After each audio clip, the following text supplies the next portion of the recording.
terça-feira, é dia de falar sobre dinheiro aqui no JL, no quadro Visão Estratégica.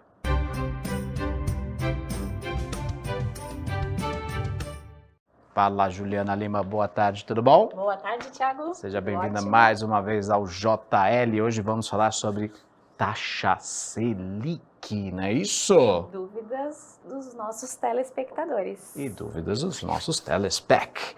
Pois é, e o que é uma taxa Selic, Ju? Bom, vamos lá, seguindo a sequência de perguntas e respostas que vocês direcionaram lá no meu Instagram.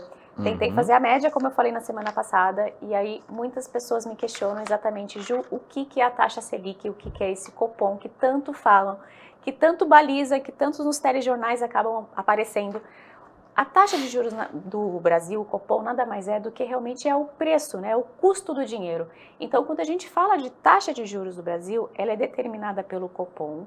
A cada 45 dias tem uma reunião lá da cúpula que define realmente essa taxa para que a gente realmente tenha o preço. Então, se eventualmente eu tenho um empréstimo, ele vai subir ou cair com essa taxa. Se eventualmente que eu tenho investimentos, eu vou também ter retorno com base nessas taxas. Então, a taxa de juros do Brasil, ela baliza todo o mercado financeiro.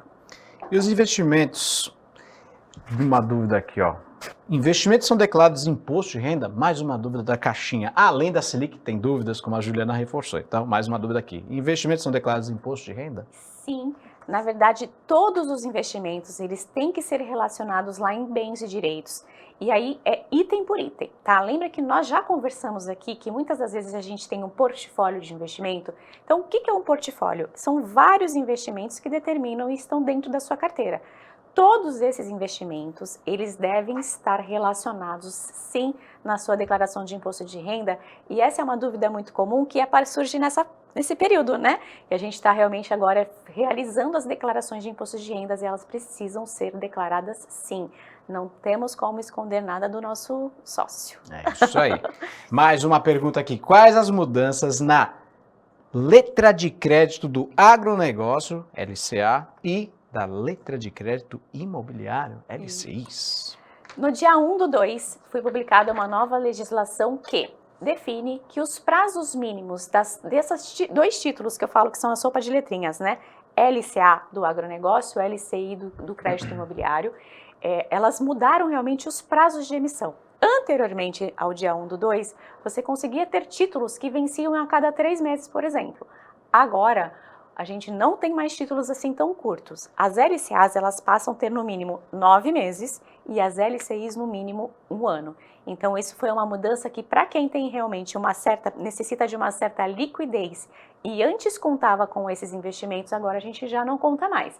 Tem que realmente ativos isentos de imposto de renda, nesses dois casos, a gente precisa de pelo menos 9 ou 1 ano para poder segurar o dinheirinho lá nessa aplicação. Juliana, quanto rende a poupança? Mais uma dúvida. Essa aqui é recorde.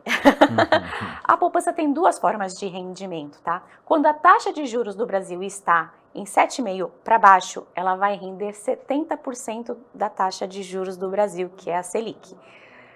Qual que é a situação agora? A gente está com a taxa de juros em 10,75, e o que significa que ela rende 0,5% mais TR, que é a taxa referencial, tá? Então essas são as duas formas que a gente tem de rentabilidade da poupança. Última pergunta do dia, imóvel é investimento? Sim, a gente já falou em um outro episódio, inclusive. O imóvel de moradia, ele é considerado como se fosse uma despesa, né? Porque a gente tem lá todos os custos para poder mantê-lo. Mas se eventualmente você queira comprar um segundo imóvel, realmente com a característica de investimento, a gente pode sim considerá-lo como investimento quando ele está recebendo os aluguéis nesse caso, né? Existem outras modalidades de investimentos que a gente também já conversou aqui, que são os fundos imobiliários, que você acaba destinando um pouco menos de capital e acaba também recebendo o mesmo aluguel, mas a gente pode considerar que sim.